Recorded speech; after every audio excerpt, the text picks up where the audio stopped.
Emmanuel? Vous avez des clubs par pays comme ça? Oui, oui. On a des antennes en France, on a Oui, des oui, antennes en oui. Belgique, aux États-Unis, au Canada, en Bulgarie D'accord. même. On est partout dans le monde. Ok. Du coup, c'était quoi? C'était 15 heures, hein, c'est ça? C'est maintenant? Pardon, 14 heures? C'est maintenant, c'est maintenant. On va commencer tout de suite. C'est tout de suite. C'était 14 heures. D'accord.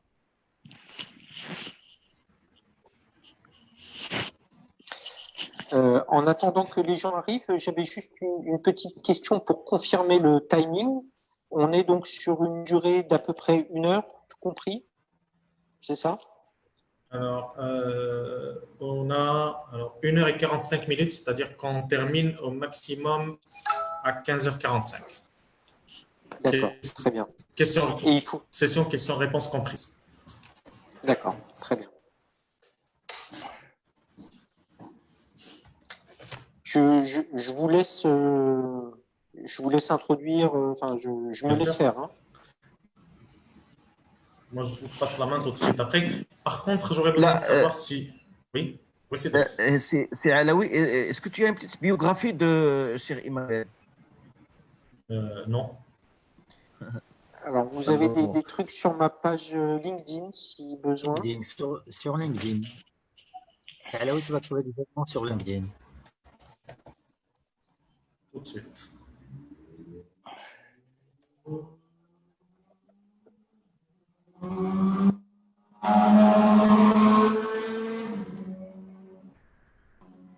Le live est déjà lancé.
Bonjour tout le monde.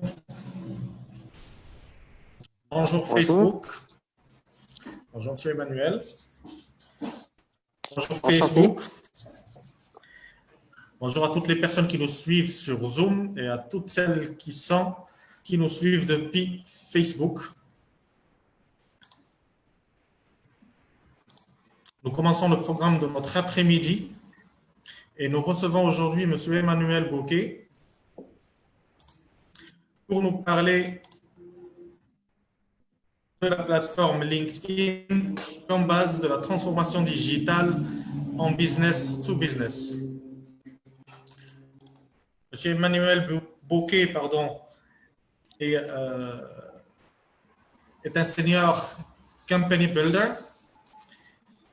Il est spécialisé en management, en stratégie digitale, en business development, en e-business, e-commerce et système d'information. Il est aussi coach et cumule une expérience de plus de 20 ans. Il va nous fournir aujourd'hui les astuces, la stratégie à suivre et les chiffres concernant la transformation digitale à travers LinkedIn. Monsieur Emmanuel Bocquet, la parole est à vous. Merci beaucoup. Donc, je salue tous les auditeurs que je ne vois pas, mais que je devine nombreux. Merci pour votre temps. Je vais essayer de ne pas vous le faire perdre. Et donc, sans plus attendre, je vous propose de commencer la présentation. Donc, j'ai prévu quelques slides de façon très traditionnelle, mais pour moi, la partie la plus importante de cet échange, c'est justement les questions-réponses qui auront lieu après coup. Donc, j'encourage tous les participants à noter les questions qu'ils aimeraient poser, de façon à ce qu'on puisse avoir un échange productif juste après avec des questions-réponses un peu rapides du tac-tac. Et donc, sans plus attendre, donc la transformation digitale business to business, donc c'est un sous-ensemble de la transformation digitale au sens large, comme on l'entend généralement, donc dédié à l'univers business to business. Et donc, la thèse que je vais défendre aujourd'hui, c'est que LinkedIn est un bon outil pour effectuer cette transformation avec efficacité et rapidité. Et donc, je vais vous expliquer comment. Et donc, pour commencer, je vais classiquement vous passer par quelques très rapides définitions parce que je ne sais pas quel est l'expérience et le profil des personnes qui nous suivent. Donc, très rapidement, je définis juste le mot digital. Donc, le mot digital, c'est différent de ce qui est numérique. Le digital, c'est un mélange entre ce qui est de l'Internet et ce qui est du business. Donc, concrètement, c'est du chiffre d'affaires sur Internet. Ce sont des revenus générés grâce aux technologies numériques. Donc, quand on parle de numériser un process, on parle de technologie. Quand on parle de digitaliser quelque chose, on parle de business. Donc, concrètement, le digital, c'est de l'Internet avec de l'argent à l'intérieur.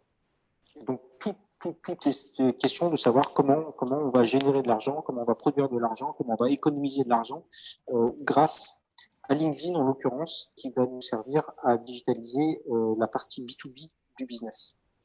Donc là encore, j'enfonce quelques autres portes ouvertes. Donc LinkedIn, c'est quoi? LinkedIn, c'est qui?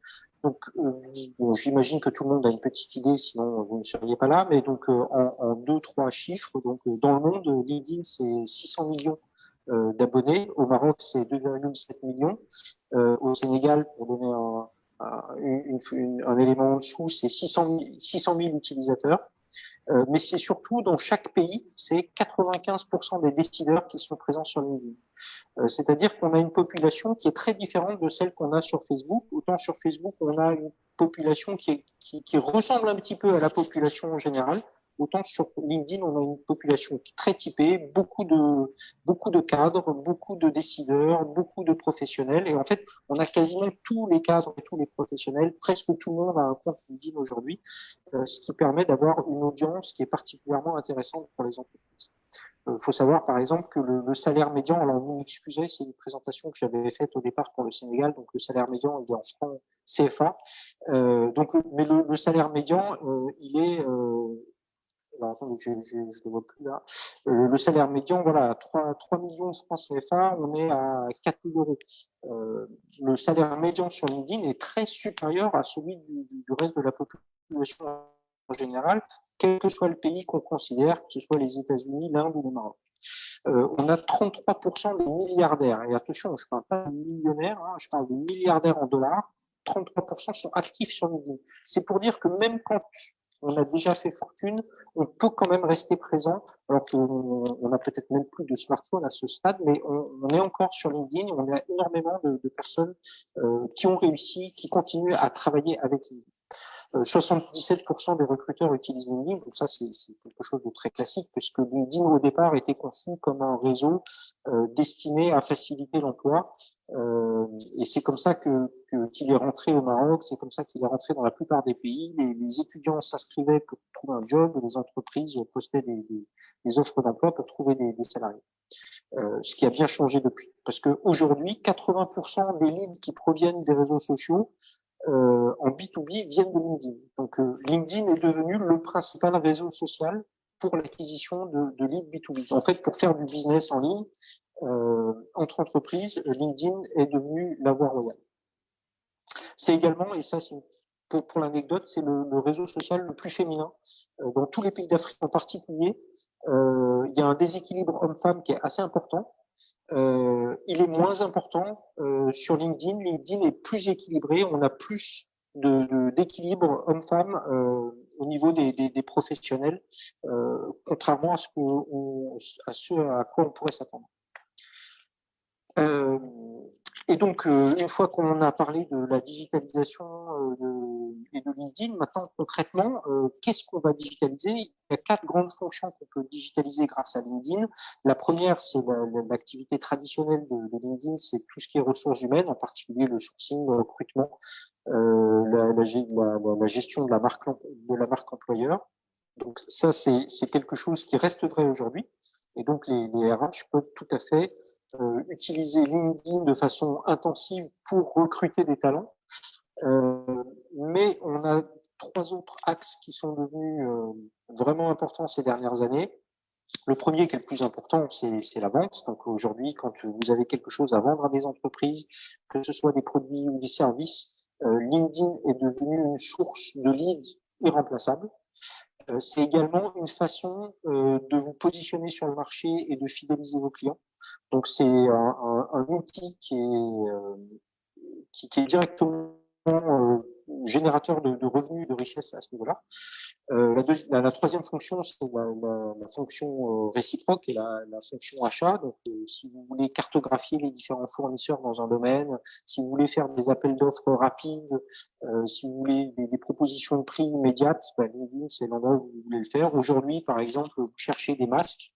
Tout le monde veut des masques, personne n'a de masque, personne ne sait où trouver de masques. Mais si vous avez quelques contacts bien placés sur LinkedIn, en 2 heures, l'affaire est faite. Vous avez trouvé un fournisseur fiable, vous avez trouvé le bon produit, vous avez passé votre commande et les masques sont en train de venir.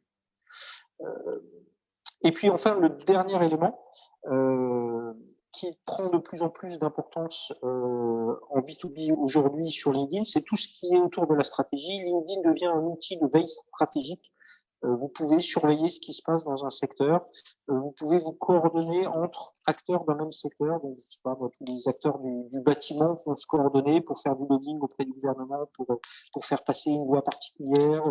C'est également utilisé pour faire de la veille marché, savoir qui sont les gros acheteurs, qui sont les offreurs, et puis tout simplement l'actualité sectorielle du domaine dans lequel vous êtes ou des domaines dans lesquels vous êtes. LinkedIn est un endroit où maintenant vous allez trouver plus d'informations business que dans un magazine ou dans Facebook.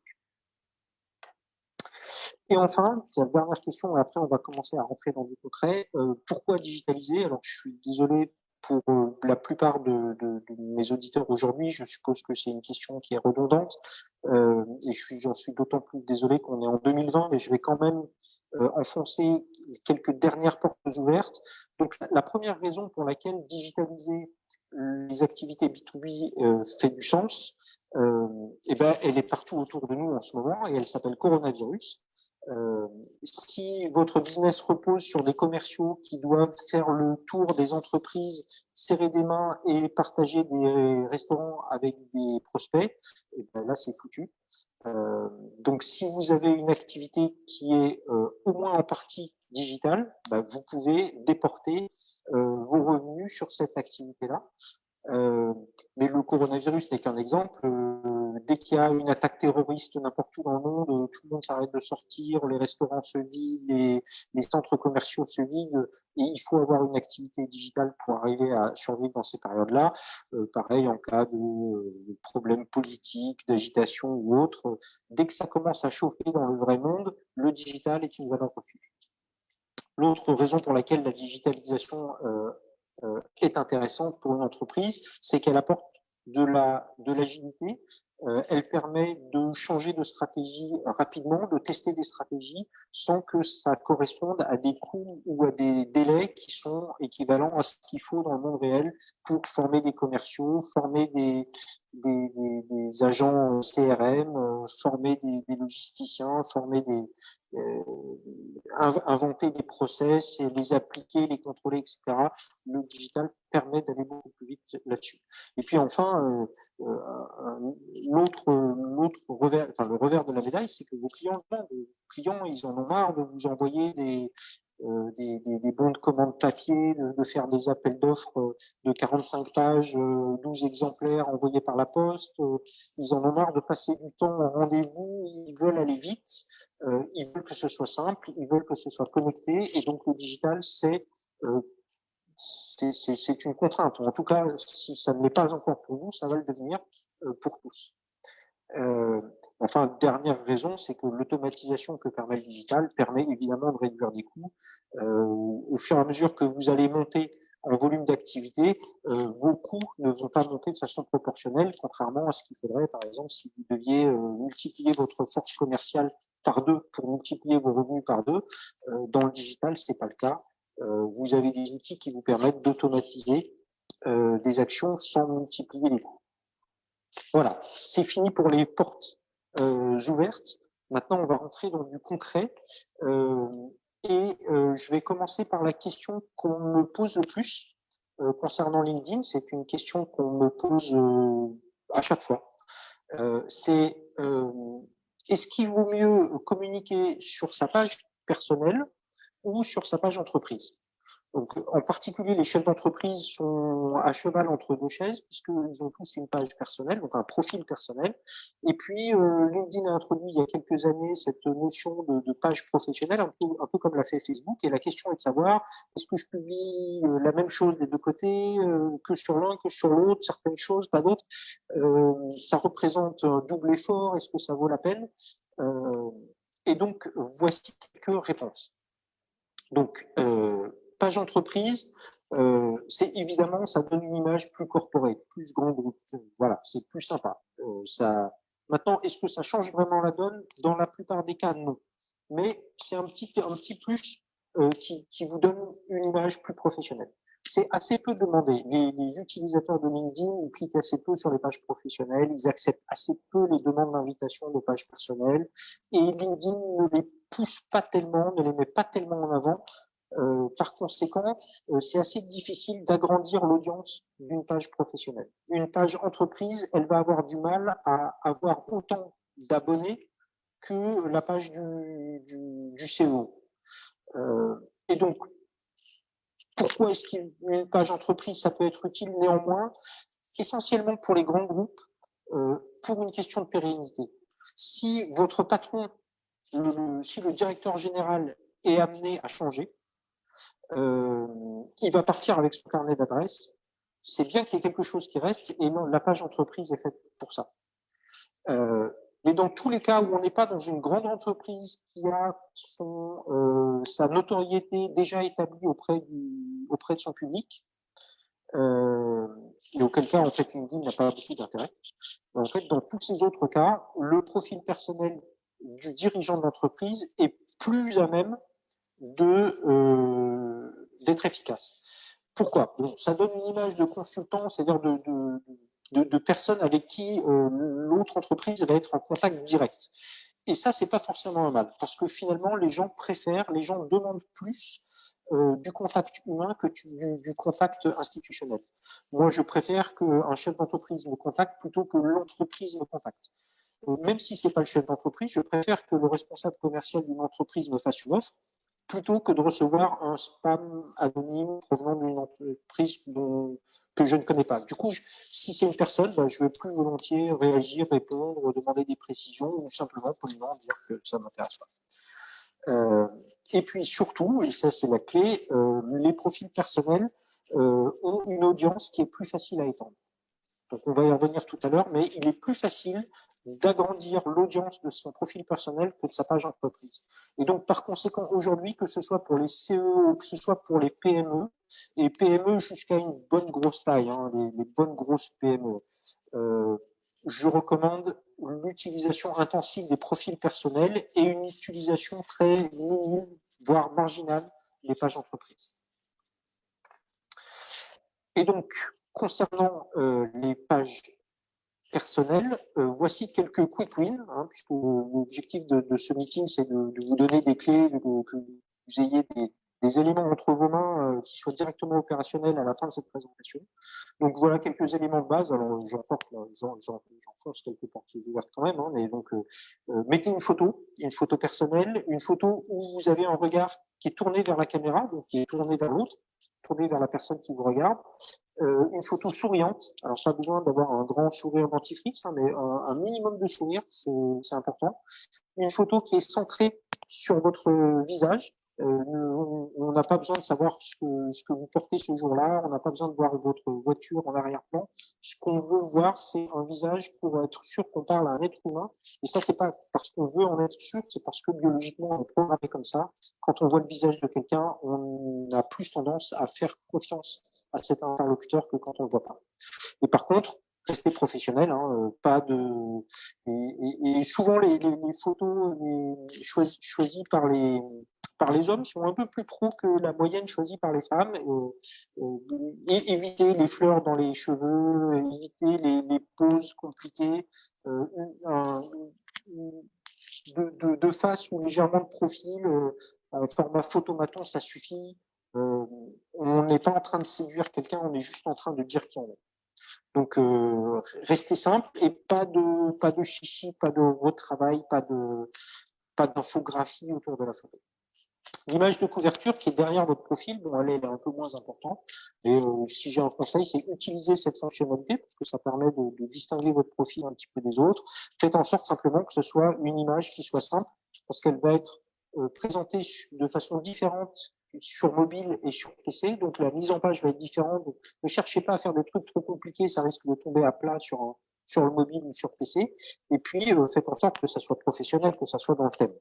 Donc, il n'y a pas besoin, vous pouvez mettre une simple texture, vous pouvez mettre une photo d'un paysage de ville, vous pouvez mettre ce que vous voulez, mettez quelque chose qui soit dans le thème, dans votre thème. Et puis, dans votre profil perso, parlez de vous et de votre entreprise. Il y a une zone résumée, il y a un bloc résumé qui est optionnel, mais que je vous recommande d'utiliser. Il n'y a que 3 lignes qui sont affichées par défaut. Alors, on peut mettre 20 lignes si on le souhaite, mais il n'y a que 3 lignes qui vont être lues en général, parce que c'est les 3 lignes que LinkedIn présente par défaut. Et dans ces 3 lignes-là, parlez de vous et parlez de votre entreprise. Donc, parlez de ce qui vous êtes et parlez de ce que vous proposez, de parler de vos services. Alors, en 3 lignes, ça nécessite d'être vraiment très synthétique, mais je vous fais confiance, soyez créatifs. Vous avez 3 lignes pour pitcher. Et puis, surtout, évitez la buzzlang. Le bullshit, chacun son terme, mais évitez de dire que vous êtes spécialisé, passionné, leader, etc. Tous ces mots qui sont aujourd'hui vides de sens et que vous allez voir qu'on retrouve sur chaque profil LinkedIn, ces mots-clés décrédibilisent en fait.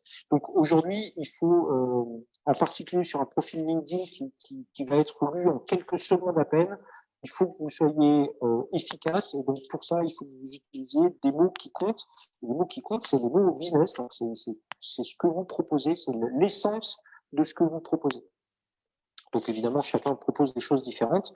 Je ne peux pas vous aider là comme ça globalement, mais c'est vraiment clé d'arriver à résumer l'essence de votre proposition de valeur sans mettre de mots d'experts, en certifié, de tout ça, c'est pas des choses qui nous intéressent. Ce qu'on veut savoir, c'est la valeur que vous apportez.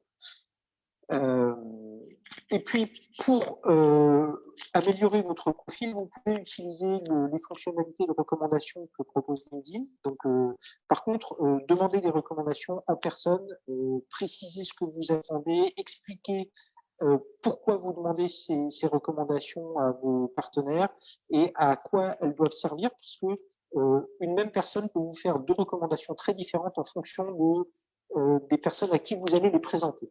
Donc, selon que vous cherchiez du travail ou selon que vous vendiez du logiciel ou que vous achetiez des voitures d'occasion, c'est pas du tout la même recommandation qu'il vous faut, même si c'est la même personne qui vous l'a fait. Et puis enfin, éviter les fonctions exotiques. LinkedIn permet de faire plein de trucs. On peut mettre ses publications, enfin on peut remplir un profil kilométrique. Et donc ça, c'est pas quelque chose que je vous recommande, sauf si vous commencez à avoir vraiment, si vous commencez à devenir un professionnel de LinkedIn, on va dire, commencez à les utiliser. Mais dans un premier temps, c'est absolument pas utile et c'est même souvent contre-productif parce que vous allez les utiliser de façon un petit peu artisanale et ça va se sentir. Donc concentrez-vous sur un profil qui parle de vous, qui parle de votre entreprise, qui parle de vos services et qui ne fait pas de chichi. Quelque chose de simple, de court et d'efficace. Donc, ça, c'était pour mettre de côté la réponse à la question universelle de est-ce que je dois baser ma stratégie de communication LinkedIn sur ma page entreprise ou sur ma page, sur mon profil personnel. Donc, maintenant, de façon un petit peu plus structurelle, une logique et une stratégie LinkedIn, comment ça se construit. Il y a deux équations extrêmement compliquées que vous voyez devant vous qui expliquent le succès d'une stratégie LinkedIn. Et donc, la première, c'est la loi d'efficacité. L'efficacité, c'est la multiplication de la qualité par la quantité.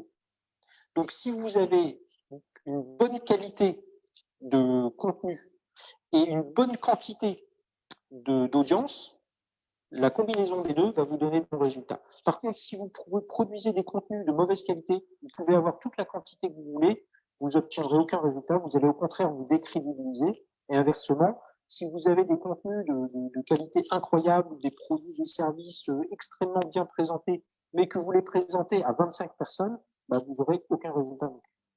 Donc, cette loi d'efficacité, elle est évidente, hein, mais c'est vraiment là-dessus que se construit la stratégie et on va le détailler plus loin. Et puis, le deuxième élément, c'est la loi d'impact. Il faut que, pour avoir de l'impact, il faut la rencontre de messages et d'audience. Donc, c'est une loi qui ressemble beaucoup à la précédente, simplement c'est une loi qualitative. Il faut que vos messages et votre audience se rencontrent. Donc, pour ça, il vous faut une audience, il vous faut des messages. Ces messages, ce sont vos messages commerciaux, dans le cas où vous faites de la vente. Ce sont des messages plutôt de branding, dans le cas où vous travaillez sur votre marque employeur. Mais en tout cas, ces messages, c'est l'essence du message que vous voulez faire passer, et ça va passer au travers de posts ou d'articles, de publications que vous allez faire sur les réseaux sociaux, sur LinkedIn en l'occurrence. Donc, le premier élément de cette dernière équation, c'est l'audience. Donc, comment obtenir une audience qui est à la fois qualitative et quantitative. Les deux sont essentiels. Il nous faut une audience de qualité. Ça ne sert à rien de, par exemple, vous vendez du logiciel comptable, ça ne sert à rien d'avoir une audience avec 1 million d'étudiants. Ça ne sert absolument à rien. Ça va vous donner l'illusion d'avoir une immense audience et pourtant, ça n'aura aucune efficacité. Alors, je vois qu'il y a des questions. Je ne sais pas quelle est la stratégie. Est-ce qu'on répond aux questions en temps réel ou est-ce qu'on les garde pour la fin? On a dit qu'on allait les garder vers la fin, mais si vous voulez prendre, il s'agit d'une question orale, donc si vous voulez la prendre, Alors, On les lui donne questions la main. orales, je vais pas les prendre maintenant parce que ça va me déconcentrer. Donc, je garde les réponses et les questions pour la fin. Par contre, ne vous inquiétez pas, c'est une présentation qui va pas durer 1 heure. On va aller très vite pour pouvoir aller, quitte à revenir ensuite dessus, mais pour pouvoir aller rapidement aux questions et aux réponses. Ok, donc soyez un petit peu patient. Vous voyez, mon débit oral est rapide. J'espère qu'il n'est pas trop rapide, mais c'est pour arriver rapidement à la fin de la présentation et pour pouvoir ensuite éventuellement discuter de cas particuliers et rentrer dans l'opérationnel. Donc, l'audience. Donc, comment obtenir une audience importante et de qualité? La stratégie de base, c'est de s'appuyer sur les invitations. Donc, les invitations, c'est une fonctionnalité LinkedIn qui permet d'inviter une personne à faire partie de votre réseau. Et vous n'avez pas forcément... Alors, LinkedIn vous dit partout qu'il faut que vous connaissiez la personne au préalable, mais que personne ne le fait, et LinkedIn sait très bien que personne ne le fait. Donc, l'idée, c'est d'inviter des personnes pertinentes, et on va revenir sur ce pertinent, dans votre réseau. Donc, pertinente, ça veut dire que, par exemple, si vous vendez des logiciels comptables, qui achètent des logiciels comptables? Bon, bah, ce sont les entreprises d'une certaine taille, alors ça dépend du logiciel, la taille est plus ou moins importante, dans un certain pays, ou dans plusieurs pays, selon les cas, mais en tout cas, c'est rarement sur la planète entière. Et puis, c'est pas n'importe qui achète dans une entreprise un logiciel comptable. Généralement, c'est une décision qui est prise, alors ça dépend de la taille de l'entreprise, mais c'est une décision qui est prise par le directeur général la plupart du temps, en collaboration avec son directeur financier ou avec son comptable. Ça dépend de la structure de l'entreprise, mais donc il y a quelques profils dans une entreprise. Ça sert à rien d'aller parler à tous les commerciaux de l'entreprise de votre super logiciel comptable. Parce que eux, d'abord, ils s'en fichent, et puis en plus, ça les intéresse. Enfin, pardon, ils peuvent rien faire pour vous. Alors, éventuellement, ils peuvent faire passer le message à quelqu'un d'autre, ou ils peuvent vous ouvrir l'accès à quelqu'un d'autre. Donc ça peut être une stratégie indirecte, mais d'une manière générale, vous allez directement vers vos clients. Et donc, en B2B, il y a 2 types de clients. Dans les très grandes entreprises, ce sont les acheteurs, et dans toutes les autres entreprises, ce sont les chefs d'entreprise. Et donc, la logique dans ces cas-là, c'est de n'inviter que des chefs d'entreprise. Alors, après, il y a chef d'entreprise et chef d'entreprise. Si je fais une recherche dans LinkedIn au Maroc, ça fait longtemps que je ne l'ai pas faite, j'ai plus les chiffres en tête, mais je vais avoir probablement quelques centaines de milliers de profils, ou en tout cas plusieurs dizaines de milliers, c'est certain. Et donc, tous ne sont pas pertinents parce que sur LinkedIn, c'est du déclaratif. Donc, on est tous chefs d'entreprise quelque part. Vous avez vu ça, un étudiant qui monte une vraie fausse entreprise en stage, il est PDG. Donc, il faut savoir faire la part des choses. Et donc, typiquement, ne prenez pas n'importe qui, puisque la qualité de votre audience se juge non pas seulement à la qualité des membres qui y sont, mais aussi à l'absence de membres que vous ne voulez pas dedans. Donc, si vous voyez des profils qui n'ont pas de photos, qui n'ont pas de nom, qui n'ont pas de description d'activité, qui n'ont jamais rien posté, qui n'ont jamais rien liké, c'est probablement des profils qui ne sont ou bien pas pertinents, ou bien pas actifs. Donc, dans tous les cas, ce ne sont pas des profils que vous voulez. Donc, concentrez-vous et vous allez voir que vous aurez fort à faire déjà avec les profils qui sont pertinents. Éliminez les autres. Alors, je le note pour la petite histoire, faites attention aux faux parce qu'il y a des faux profils qui circulent. Quand c'est trop beau pour être cru, c'est que c'est trop beau pour être cru. Si Bill Gates vous répond et vous dit « Ah oui, c'est vachement intéressant votre logiciel, c'est combien ?» C'est pas Bill Gates. Donc, il y a des faux profils comme ça. Moi, Samuel Eto'o, le fils de Samuel Eto'o, je l'ai 24 fois dans mes contacts. Et donc, je l'ai eu 24 fois dans mes contacts et 24 fois, je l'ai supprimé. Et donc, à chaque fois, c'était un escroc différent. Donc, soyez un peu attentifs à ce genre de choses.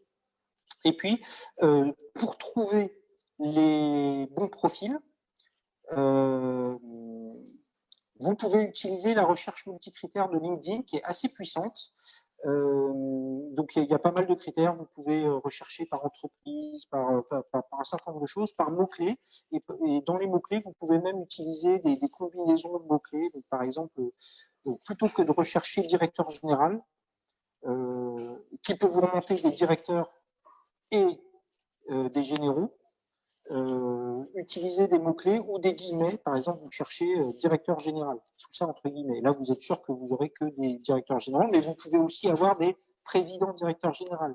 Donc, si vous voulez que les directeurs généraux, mais pas les présidents directeurs généraux, ben, vous pouvez utiliser directeur général, note président, de ce genre de choses. Donc, vous pouvez arriver à des choses assez fines, que ce soit sur les c'est surtout sur les profils que c'est intéressant.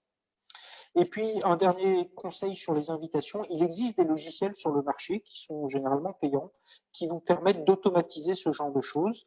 LinkedIn leur fait la chasse en ce moment et a tendance à bloquer, voire complètement supprimer les comptes qui en abusent. Donc, dès qu'il repère qu'il y a une certaine régularité, où il y a un profil navigateur ou qu'il y a des choses qui ressemblent à un automate, il vous bloque le compte. Donc, mon conseil, c'est n'utilisez aucun de ces logiciels-là, faites tout à la main. Éventuellement, faites-le faire par un de vos salariés ou par un prestataire, mais n'utilisez pas de robot pour faire ça. Donc ça, c'est pour agrandir votre audience de façon qualitative. Et donc maintenant, la question est comment faire pour adresser cette audience de façon qualitative et quantitative. Donc, la seule façon d'adresser une audience, c'est par du contenu, c'est par un discours. Et ce discours sur LinkedIn, ça passe par des posts ou des articles. Alors, en premier jet, utilisez les posts, utilisez assez peu les articles. Aujourd'hui, LinkedIn a du mal avec les articles, il les met assez peu en valeur, ça a assez peu d'impact par rapport à l'effort que ça représente. Donc, concentrez-vous sur les posts. Donc, les posts, c'est la même chose que sur qu'un post Facebook, c'est une image, une vidéo et un petit bloc de texte dont seule une petite partie est présentée à tous les utilisateurs. Donc, ces contenus, ils vont vous servir à maintenir le lien avec les gens que vous connaissez déjà ou que vous connaissez un peu.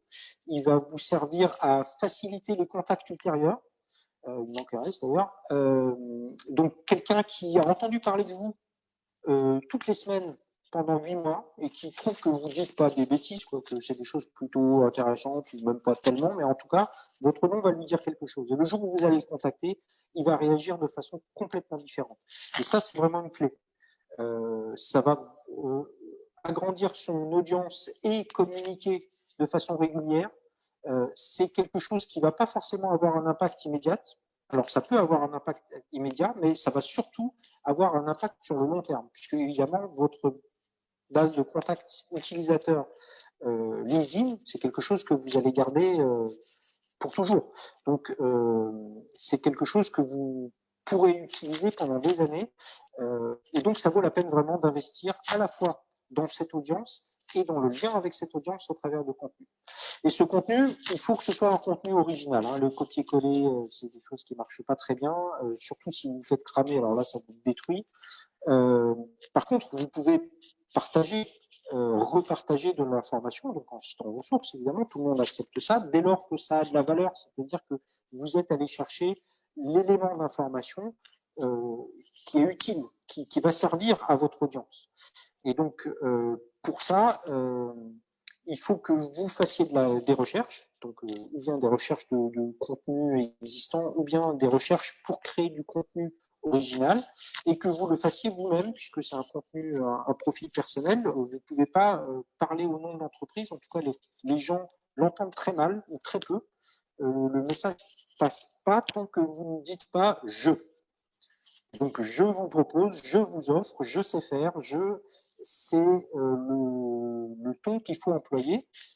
Et donc, pour ça, il faut se mouiller un peu et il faut que vous donniez votre opinion. Donc, quand vous partagez, par exemple, je ne sais pas, vous êtes dans le BTP, il y a un article qui vient de paraître dans un journal en ligne qui parle d'une pratique quelconque. Plutôt que juste de la partager, vous allez la partager et puis vous allez rajouter une petite ligne en disant J'ai trouvé cet article que je trouve très intéressant parce qu'il parle de quelque chose qui est applicable au Maroc. Et il me semble que j'ai déjà vu ça à Casablanca. Qu'est-ce que vous en pensez? Là, vous allez avoir un impact. Si vous faites juste un copier-coller, vous avez une valeur ajoutée qui est extrêmement faible et vous apportez peu de valeur, vous obtenez peu de résultats. Et donc, centrez-vous sur votre expertise et sur vos passions. Donc, alors ça dépend de votre entreprise, ça dépend de votre domaine, ça dépend si vous êtes un grand groupe ou ça dépend si vous êtes un consultant. Mais en tout cas, n'allez pas parce que je sais pas, vous êtes dans le BTP et qu'il y a quelqu'un il y a un article qui vient de sortir sur une nouvelle technologie à laquelle vous comprenez rien. Vous n'allez pas forcément la partager. Par contre, vous connaissez par cœur je sais pas, des techniques de terrassement. Vous savez qu'il y a plusieurs façons de terrasser un terrain en fonction de X paramètres. Et produisez un article pour expliquer comment ça se passe en terrassement, quels sont les paramètres à prendre en compte, combien ça coûte, combien de temps ça prend, le nombre de personnes qu'il faut employer, les différents équipements, les fournisseurs. Et ça, c'est des choses qui vont passionner vos clients. Ça va intéresser les gens. Ils vont comprendre votre métier et ça va être beaucoup plus facile de leur vendre un terrassement par la suite. Jamais d'autopromotion gratuite, donc ça, c'est jamais de spam, quoi. C'est juste, je balance mon produit, je balance mon service, je suis le plus beau, je suis le plus fort, enfin, je suis mon produit le plus beau, mon produit le plus fort. Ça fait déjà quelques années que ça marche plus, donc j'insiste pas trop dessus. Simplement, donc, vous savez, enfin, tout le monde sait que produire du contenu et produire du contenu de qualité, c'est quelque chose qui est difficile. On va pas se mentir. Et plus le contenu est qualitatif, plus c'est difficile. Alors c'est difficile d'abord parce que ça nécessite du travail, et puis c'est difficile parce que ça nécessite de l'inspiration. Et que l'un dans l'autre, c'est pas évident. Et donc, si j'ai un conseil à vous donner, une astuce, c'est trouver des types de contenus que vous allez pouvoir produire de façon récurrente. Par exemple, un DRH qui veut communiquer sur sa marque employeur, et toutes les semaines, il va faire un post sur l'employé de la semaine. Et hop, la photo de l'employé, ses qualités, qu'est-ce qu'il a apporté à l'entreprise, il est génial, rejoignez-nous. Je sais pas moi, quelqu'un qui va être dans le BTP, toutes les semaines, il va faire un post sur le chantier de la semaine, avec la plus belle photo d'un chantier qui est en cours ou qui vient d'être terminé. Donc réfléchissez à des types de contenus que vous pouvez produire de façon récurrente et qui ne vous nécessitent pas de réinventer la roue à chaque fois. Ça vous permet éventuellement de préparer des contenus à l'avance. Donc par exemple, le DRH, il n'est pas obligé de chaque semaine d'aller voir un salarié différent. Il peut faire venir 20 salariés la même journée, préparer tous les contenus et pendant 20 semaines, il va pouvoir diffuser du contenu régulièrement. Donc ça permet également d'optimiser son effort. Et puis, comme je l'ai suggéré tout à l'heure, impliquez vos auditeurs pour qu'ils posent des questions ou bien qu'ils répondent aux vôtres. Donc, faites en sorte que chaque poste soit l'occasion d'un débat parce que l'implication d'un internaute sur votre poste va lui faire intégrer de façon beaucoup plus étroite ce que vous avez à proposer, ce que vous avez à dire et qui vous êtes, plutôt que juste un simple clic sur un bouton like ou encore pire, je vois sur mon mur et puis ça scrolle et puis je continue, je l'ai vu mais je vais l'oublier. Sur la structure d'information, donc je l'ai dit, faites des posts, pas des articles. Testez les efficacités. Donc quand vous aurez vos types de posts, faites des nouveaux tests. Donc testez, est-ce que, tiens, si je fais une infographie, est-ce que ça a plus d'impact? Alors je vous donne à l'avance, hein, les infographies ont en général plus d'impact. Testez les PDF. LinkedIn permet de partager des PDF. Voyez ce que ça donne, quel type de PDF, des catalogues, des listings, des documents officiels, que sais-je, soyez créatifs. Des photos. Alors, illustrez vos articles, donc essayez de mettre des photos le plus souvent possible et évitez les photos publicitaires, les photos trop léchées, on sent que c'est une pub. Quand vous mettez des photos réelles ou des vidéos réelles, que c'est pas, on ne sent pas qu'il y a un studio vidéo qui a bossé pendant 3 semaines pour produire cette vidéo-là. Ça c'est de la pub et on est tellement habitué au travers de la télé à ce genre de pub que le cerveau zappe, le cerveau filtre. Donc, essayez d'être dans le concret. C'est pas grave si vous bégayez, si c'est pas parfait, si le fond est pas complètement nickel, s'il y a des ombres un petit peu. Faites en sorte que ce soit bien, mais ne cherchez pas la perfection, c'est souvent contre-productif. Testez aussi des posts avec des liens. LinkedIn fait un preview sur le lien, comme Facebook d'ailleurs. Parfois, c'est contre-productif. Là aussi, ça sent la pub. Donc, des fois, il ne faut pas mettre de preview. Ça peut se désactiver, on peut la supprimer. Ou bien tester aussi des posts qui ne contiennent pas de lien.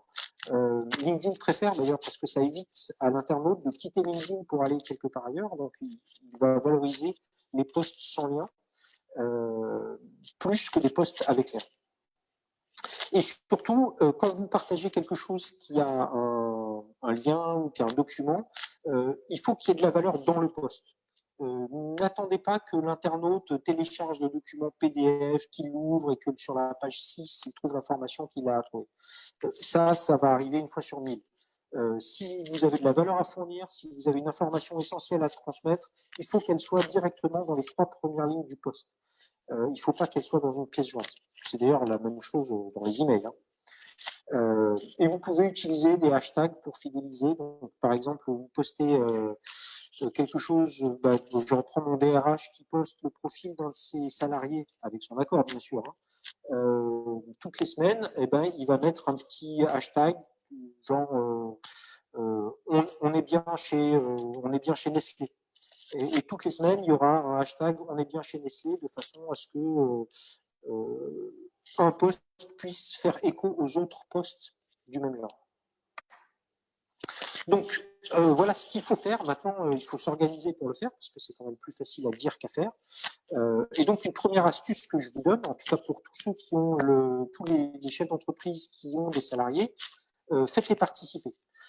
C'est pas choquant dès lors qu'un salarié moyen passe 1 heure par jour sur les réseaux sociaux, et je suis gentil, c'est pas choquant que au milieu de ces 300 posts par mois qu'il fait sur Facebook et sur Twitter et sur Instagram ou Snapchat, ça ne me choque pas qu'on l'incite, alors on ne peut pas l'obliger, mais on peut l'inciter gentiment à faire 1 fois par mois un post sur l'entreprise et l'univers professionnel.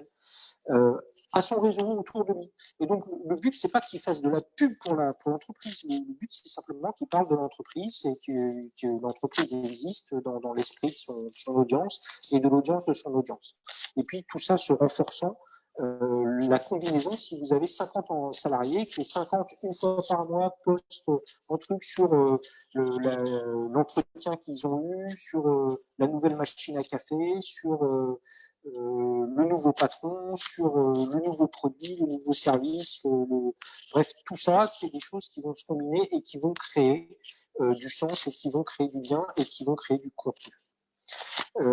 Et puis, plus que vos salariés, faites participer les leaders de votre entreprise, donc évidemment tous ceux qui sont dans le service communication et marketing, mais aussi les commerciaux, et particulièrement les commerciaux, et eux, ils peuvent faire quelque chose comme un post par semaine pour expliquer l'actualité de l'entreprise, l'actualité du secteur, l'actualité des produits, l'actualité des services. Ça, c'est quelque chose qui est loin d'être choquant, et c'est même, je dirais, ça c'est quelque chose qui pourrait faire partie des fiches de poste. C'est une responsabilité professionnelle. Et puis, surtout, indiquer à tous vos salariés, à tous vos partenaires, même si c'est possible, que dès que l'entreprise ou le patron publie quelque chose, que tout le monde like et que tout le monde commente. Et les commentaires, un commentaire, ça vaut 10 likes. Donc, si tout le monde participe au jeu, vous allez avoir un impact qui va être démultiplié.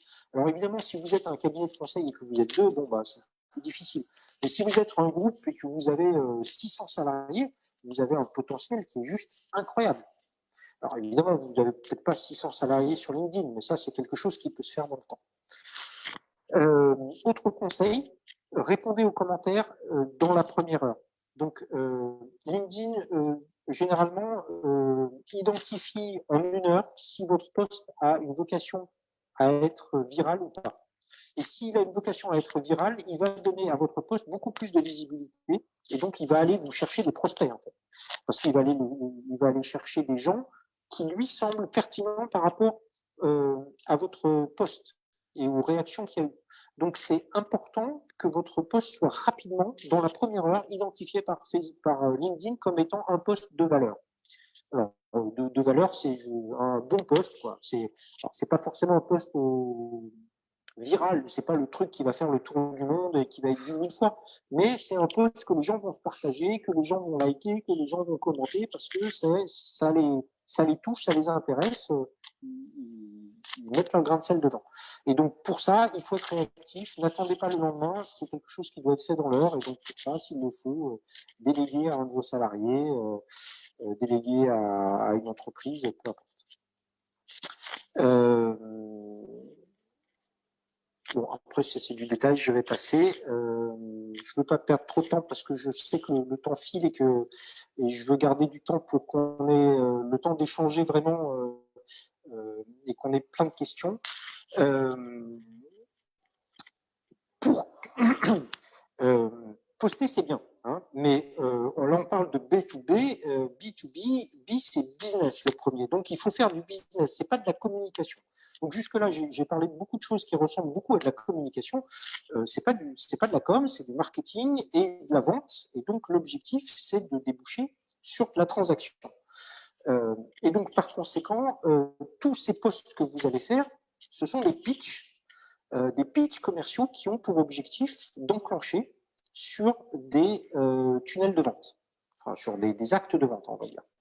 Et donc, dès lors que vous parlez, donc, par exemple, une entreprise qui a 10 000 abonnés, donc 10 000 autres chefs d'entreprise qui suivent ce qui s'y passe, ou on va dire, pour reprendre la recommandation que j'ai faite initialement, un chef d'entreprise qui est connecté à 10 000 autres, qui sont pertinents. Donc, par exemple, un chef d'entreprise du BTP au Maroc qui est connecté à 10 000 autres chefs d'entreprise qui sont susceptibles de faire appel à lui pour des travaux, pour des constructions ou autres. Quand il va publier quelque chose de pertinent, quelque chose qui a de la valeur, l'objectif, et le résultat généralement, c'est qu'il va avoir des retours qui vont être, c'est sympa ce que vous faites, est-ce que vous faites ci aussi, et ça combien ça coûte, et ce produit-là, est-ce qu'il est déjà disponible, et ça, est-ce que vous le faites aussi, et tout ça, ce sont des démarrages de cycle de vente. Et donc pour ça, il faut que vous ayez tout prêt, parce que c'est pas forcément le chef d'entreprise qui va faire tout le boulot. Alors dans le cas d'un cabinet de conseil peut-être, mais dans le cas d'une entreprise de plus grande taille, ce n'est probablement pas le cas, c'est plutôt le responsable commercial ou parfois une équipe commerciale. Et donc, quand c'est une équipe commerciale qui doit faire le travail, donc ils postent tous et ils partagent tous et ils répondent tous. Au-delà de l'aspect coordination, et là je ne vais pas rentrer dans la gestion d'équipe, la coordination, les outils de CRM, etc. C'est pas l'objectif d'aujourd'hui. Mais le but, c'est que tout le monde puisse participer à un cycle de vente et boucler une vente. Et pour ça, il faut que les pitchs, les réponses aux différentes questions, tout ça, ça soit déjà prêt, qu'il y ait des éléments de langage qui soient disponibles pour constituer tous les éléments qui, le long du tunnel de conversion, vont aller d'un prospect à peine tiède jusqu'à un client signé. Et donc, pour ça, déjà, il faut expérimenter. Et puis, vous allez voir les questions qui reviennent tout le temps, celles que les gens posent systématiquement. S'ils posent tout le temps la même question, c'est probablement que, en fait, vous auriez dû déjà donner la réponse dans votre poste au départ. Et si c'est pas le cas, en tout cas, préparer des blocs prêts à copier-coller, parce que quand on a 10 000 interlocuteurs, donc mettons qu'il y ait que, je sais pas moi, 100 personnes qui répondent, 100, ça reste beaucoup. Et on ne veut pas les perdre, donc on veut le faire de façon qualitative, mais on ne veut pas non plus attendre 48 heures avant de répondre, parce que ça, c'est perdre délibérément, laisser refroidir vite, et ça, c'est contre-productif. Donc, pour faire beaucoup et vite, le copier-coller, les éléments de langage, c'est quelque chose d'essentiel. Et un petit conseil professionnel, c'est quand vous avez, je ne sais pas, par exemple, 5 messages que vous copiez-collez régulièrement, donc par exemple le message d'introduction, le message de présentation des prix, le message de réponse à la question standard, le message pour savoir si si le client est intéressé ou pas, et puis un dernier message, peu importe. Vous allez avoir des centaines d'échanges qui vont se mélanger dans votre messagerie LinkedIn. Et pour savoir qui est à quel état dans le tunnel de conversion, ben vous allez utiliser des mots-clés en début de ces messages. Donc, chacun de ces messages, il y en a un qui va contenir communication, l'autre qui va contenir voiture, le troisième qui va contenir avancement. Et donc, quand vous allez afficher la liste de vos messages reçus récemment, de messages reçus depuis 48 heures, et il y en aura peut-être 200, vous allez utiliser le moteur de recherche du navigateur, vous allez la fonctionnalité de recherche du navigateur pour rechercher le mot avancement, et ça va vous lister tous les leads qui sont au stade où vous utilisez le message qui contient le mot avancement. Et ça peut vous faire gagner beaucoup de temps pour faire des relances ou pour faire des traitements de masse. Et donc, toujours dans la logique d'optimiser son temps et d'être efficace, voici une petite routine quotidienne que je vous suggère. Donc, tous les matins, vous faites à l'heure que vous voulez, évidemment. Vous recherchez des prospects qualifiés. Donc, vous faites une recherche, par exemple, sur CEO au Maroc, et puis vous la lancez. Alors, petite astuce, ça ne sert à rien de faire la recherche de CEO au Maroc juste comme ça, parce que vous allez en avoir 30 000, et LinkedIn, de toute façon, ne va vous en afficher que 1000. Et en plus, il va vous permettre d'envoyer que 100 messages d'invitation. Donc, ça sert à rien d'afficher la liste de toute la planète. Il vaut mieux les afficher par petits bouts. Donc, vous allez commencer par le secteur, je sais pas, le secteur de la pêche. Ensuite, vous allez aller vers le secteur de la papeterie. Et puis ensuite, vous allez aller vers le secteur du logiciel. Et vous allez inviter les chefs d'entreprise de ces secteurs-là, s'ils sont pertinents par rapport à votre business, hein, et uniquement dans ce cas, vous allez les inviter 100 par 100. Donc, ma recommandation, c'est invitez-en 100 avec un message précis que vous aurez préparé à l'avance et que vous allez copier-coller. Hein, vous n'allez pas réinventer la roue 100 fois tous les matins. Vous avez autre chose à faire. Et si c'est pas vous, hein, le chef d'entreprise, souvent le directeur commercial, il a autre chose à faire, mais c'est pas grave. Vous prenez un assistant, vous prenez un community manager ou vous prenez un prestataire externe. Tout le monde peut vous faire ça. Ensuite, une fois que vous avez fait vos invitations, vous allez dans le fil de l'historique ou vous allez dans votre propre bibliothèque de sites web que vous fréquentez régulièrement et vous cherchez des contenus intéressants à partager. Donc, je ne vais pas vous faire un cours sur comment retrouver de l'information pertinente sur Internet. Donc, LinkedIn est une des sources. Et si vos contacts sont bien qualifiés, ça doit être une source intéressante pour vous. Et sinon, vous allez sur la presse quotidienne, vous allez là où vous devez aller pour trouver de l'information et vous la partagez. Avec toujours un peu de personnalisation de pourquoi vous partagez, qu'est-ce qui est intéressant. C'est pas juste, vous n'êtes pas juste un robot, vous êtes une personne et vous devez le faire sentir. Une fois que vous avez posté, voilà, vous pouvez nettoyer votre fil vite fait. Donc, si vous voyez dans votre fil, quand vous cherchez des posts, vous voyez des trucs qui n'ont rien à faire là, par exemple, des gens qui partagent leurs photos de vacances, c'est sans doute des professionnels pas très professionnels, donc virez-les. Vous avez autre chose à faire que de vous adresser aux mauvaises personnes. Donc, nettoyez votre fil au fur et à mesure. Alors, parfois, on a des professionnels qui communiquent de façon non professionnelle. Là, je vous laisse choisir ce qu'il faut faire, mais ça vous permet d'affiner votre audience. Donc, vous allez, en invitant 100 personnes un petit peu à l'aveugle, sur la base de simplement leur profil, leur entreprise, vous allez en inviter 100, et puis vous allez en virer quelques-unes, parce que c'est des gens qui, visiblement, n'ont rien à faire sur LinkedIn et que vous aviez invité peut-être par erreur. Répondez à tout le monde, donc profitez que vous êtes connecté sur LinkedIn pour répondre à tous ceux qui vous ont envoyé un message. Automatisé, c'est-à-dire, et donc ça ne veut pas dire utiliser un automate, ça veut dire utiliser des éléments de langage déjà tout prêts et copier-coller, mais éventuellement adapter, mettez le prénom de la personne, ça fait toujours plaisir, ne soyez pas trop industriel pour autant. Acceptez les invitations que vous avez éventuellement reçues. Donc au début, vous n'en aurez peut-être pas beaucoup, mais au fur et à mesure, ça va venir. Et pour ça, soyez sélectif, filtrez, n'acceptez pas n'importe qui. Ça sert à rien, si vous êtes dans le BTP, ça sert à rien d'accepter des invitations d'étudiants en communication juste parce que le gars, il cherche un stage en communication et que du coup, il invite n'importe qui. Ça va faire de votre audience une audience peu qualifiée et ça va vous induire en erreur et ça va diminuer votre efficacité. Et puis enfin, une fois que vous avez terminé cette routine quotidienne, fermez LinkedIn et désactivez les notifications. En tant que chef d'entreprise ou directeur commercial d'un groupe un peu important, vous n'avez pas à passer plus de temps que ça sur LinkedIn. Vous avez des collaborateurs qui peuvent le faire pour vous. Je vous avais promis des chiffres, les voilà. Donc, rapidement, ça, c'est les chiffres d'effort que je recommande. Donc, je vous recommande de faire 100 invitations par jour. C'est la limite de ce que permet LinkedIn. Au-delà de 100, il va vous dire non, il faut ralentisser, là je vous bloque, je vous débloquerai demain. Allez-y doucement. Faites 1 à 4 posts par jour. Donc, ce n'est pas forcément des posts sur lesquels vous allez écrire des choses hyper compliquées basées sur des recherches pointues.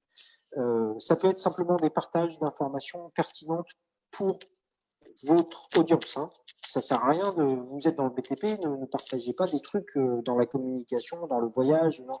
Vous partagez des trucs qui sont dans le BTP. Il faut que ça ait du sens, que votre interlocuteur il voit que vous êtes patron d'une entreprise du BTP. Si vous postez, je ne sais pas, que vous vendez des paniers Ramadan en ce moment, je vais se dire, mais ce gars-là, il n'est pas sérieux, quoi. C'est pas ça son business. Donc, c'est pas à lui que je vais aller demander de faire du BTP. Donc, postez des choses qui sont en lien avec votre activité commerciale. Et au moins une fois par semaine, faites un post exclusif, quelque chose que vous avez produit vous-même. Alors vous, quelqu'un de votre entreprise, hein, ou un prestataire, ça peut s'acheter, ce genre de choses, mais en tout cas, produisez un petit post. Alors c'est pas un article kilométrique, hein, c'est un post c'est 15 lignes, mais quelque chose qui contienne vraiment de la valeur et qui soit pas qu'on ne puisse pas trouver n'importe où sur Internet. Et puis une fois par mois, faites un effort particulier et produisez un article. Et donc là, c'est vraiment un article au sens LinkedIn du terme. Donc c'est un document qui peut faire 5, 10 pages où vous avez vraiment beaucoup de valeur. Vous faites une analyse du secteur, vous passez en revue des produits, des articles, bref. Vous avez certainement plus d'idées que moi sur ce qui serait pertinent par rapport à votre business, mais il faut que ça apporte une valeur exceptionnelle à ceux qui vont le lire, à condition qu'ils soient dans votre cible. Hein. Donc, on s'en fiche que les étudiants ne comprennent rien à ce que vous publiez si les étudiants ne font pas partie de votre cible. Et puis, régulièrement, visitez vos leads. Alors, vous les visitez digitalement, hein, surtout en ces périodes de pandémie. Donc, vous cliquez sur leur profil, vous l'affichez, vous leur envoyez un petit message pour le début, pour la fin du Ramadan, pour s'assurer que tout va bien parce que vous n'avez pas une nouvelle d'eux et qu'en ce moment, avec la pandémie, vous voulez juste être sûr, ou bien simplement pour lui souhaiter une joyeuse fête de quoi que ce soit. Évidemment, si ça peut être un peu plus professionnel, n'hésitez pas, mais l'idée n'est pas de spammer les gens en permanence, d'autant que vous avez un peu autre chose à faire. Ça, c'est la partie effort. Donc maintenant, c'est ce qui nous intéresse un peu plus, enfin ce qui vous intéresse un peu plus, c'est la partie résultat. Qu'est-ce qu'on peut attendre de LinkedIn quantitativement? Alors, ce qu'il faut savoir déjà, c'est que la concurrence augmente. Hein. Les gens ont compris que LinkedIn, c'était plus seulement un outil de recrutement, c'est un outil de business. Donc, par conséquent, les chiffres que je vais vous donner aujourd'hui, ce sont des chiffres qui sont moins bons que les chiffres d'il y a quelques années, et ce sont des chiffres qui sont meilleurs que ce qu'ils seront dans quelques années. C'est mathématique. Donc, par contre, si vous prenez le train en marche maintenant, dans quelques années, vous aurez une avance extraordinaire par rapport à ceux qui le prendront à ce moment-là. Si vous l'avez déjà pris il y a quelques années, pareil, vous aurez une grosse avance. Pour vous donner une idée, à titre personnel, moi j'ai 45 000 abonnés strictement professionnels et uniquement, presque exclusivement sur le Sénégal. parce que c'est ma cible à titre professionnel. Et 45 000 abonnés sur LinkedIn, ça m'ouvre des portes incroyables, extraordinaires. Mais parce que c'est le travail de plusieurs années de recrutement B2B cumulé. Autre chiffre très intéressant, c'est qu'en général, et ça c'est quelque chose qui se vérifie parfois même en dehors de LinkedIn, c'est même parfois vrai sur Facebook ou sur Twitter, mais là on va vraiment parler de LinkedIn, c'est si votre article, si votre post, si votre photo, si votre document est vu par 1000 personnes, ça va correspondre à environ 10 likes et un commentaire. Donc évidemment, s'il est vu par 10 000 personnes, ça va correspondre à une centaine de likes et 10 commentaires. Okay, alors évidemment, ça change en fonction de tas de paramètres et ça change d'un poste à l'autre, mais ça, c'est les grandes moyennes. Et ce qu'il faut vous dire, c'est qu'un poste qui va être vu 1000 fois, par conséquent, il va être, les 10 likes, ça va être 10 prospects tiédas. Juste un clic sur un pouce, ça coûte pas cher et ça engage à rien. Donc ça, c'est des gens que vous pourriez contacter, mais les probabilités de succès avec ces 10 personnes vont être faibles. Par contre, la personne qui a mis un commentaire, et sous réserve que ça ne soit pas une critique à votre rencontre, a priori, ça, c'est un prospect qui est déjà assez chaud. Et donc, en gros, on va dire 1000 vues égale 10 prospects tièdes et un prospect chaud. Et donc, il faut multiplier ce nombre de vues. Évidemment, les multiplier, là, on parle de vues pertinentes. Si c'est que des étudiants en recherche de stage qui voient votre poste qui propose la construction de bâtiments de 5 étages, vous pouvez avoir autant de vues que vous voulez, ça ne servira à rien. Évidemment, en fonction du contenu, s'il est viral, ou si au contraire il est léger, il n'est pas très, c'est du contenu à faible valeur ajoutée, les coefficients seront différents. Et donc, juste pour vous donner un chiffre qui, lui, n'est pas directement lié à LinkedIn, mais je sais qu'aujourd'hui, certaines agences spécialisées dans LinkedIn arrivent à générer pour leurs clients, donc pour un CEO, par exemple, environ 10 000 contacts qualifiés par an. Donc, par exemple, c'est l'exemple que je donnais tout à l'heure du CEO qui a 10 000 contacts qui sont des autres chefs d'entreprise. Ça, c'est quelque chose qui prend généralement 1 an à se constituer quand on le sous-traite. Évidemment, je viens de vous donner la clé pour le faire vous-même, si vous avez le temps et que c'est pertinent pour vous. Plus en détail, maintenant, c'est si vous avez... l'autre partie de l'équation, c'est si vous avez X abonnés, combien de vues ça va donner, puisqu'on a vu qu'il faut 1000 vues pour faire un prospect chaud et 10 prospects tièdes. Donc maintenant, moi, j'ai 5000 abonnés. Combien je vais avoir de vues quand je vais poster?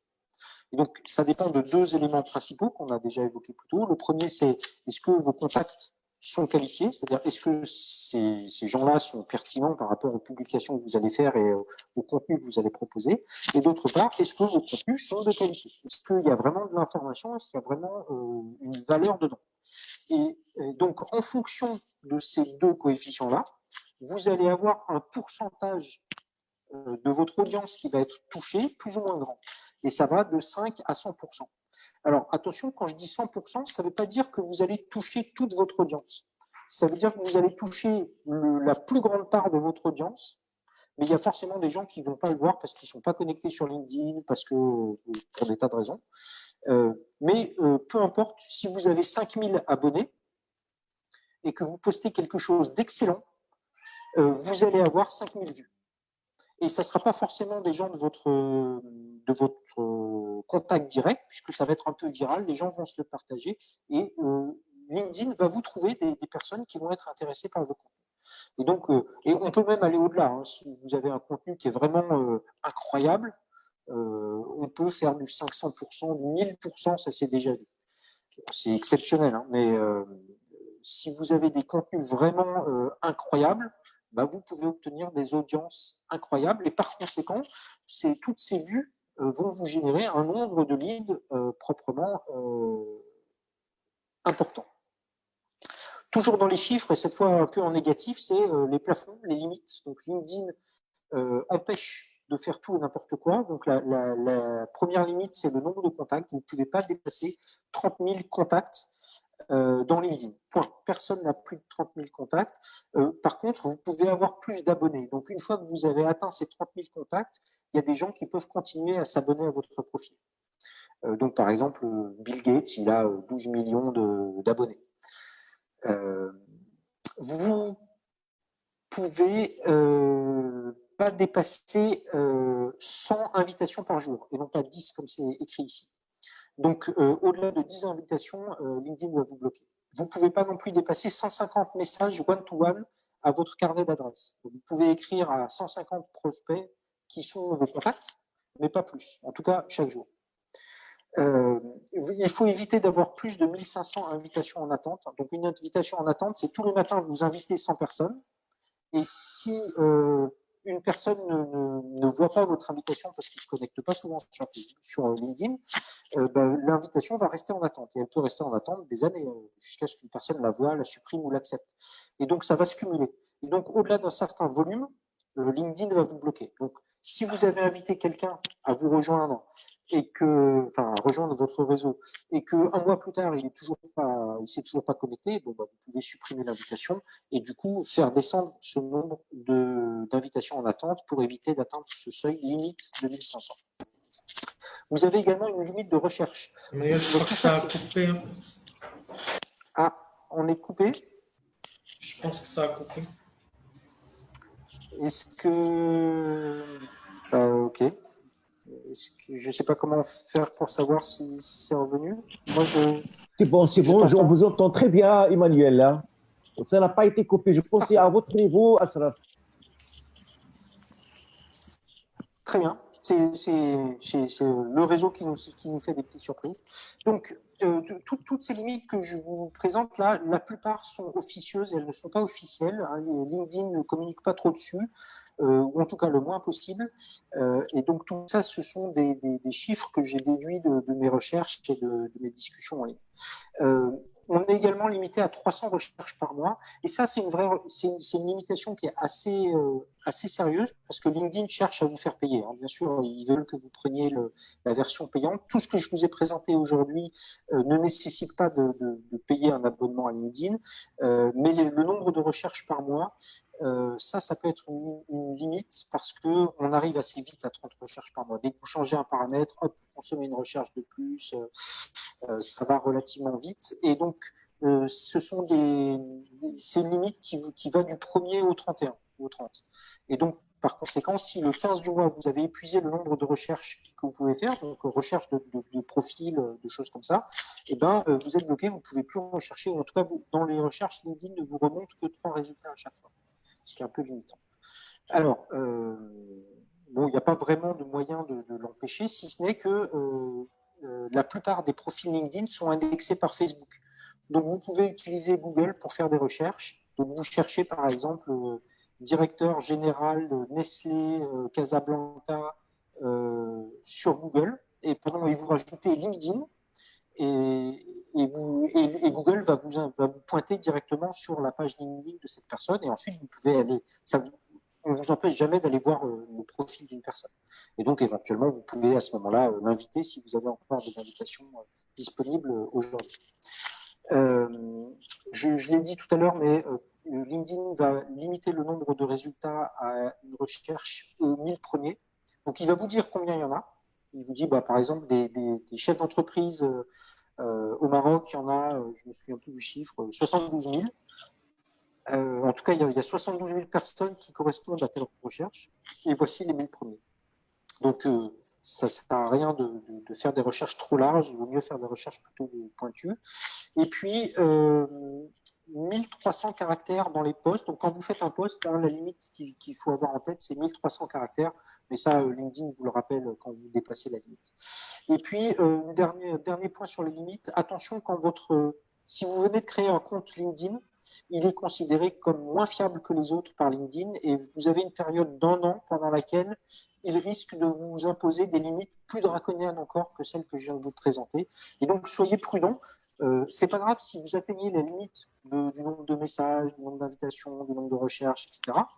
LinkedIn va juste vous dire, non, là, vous avez atteint la limite, je vous bloque en général, c'est pour un jour, ou pour un mois quand c'est pour les recherches.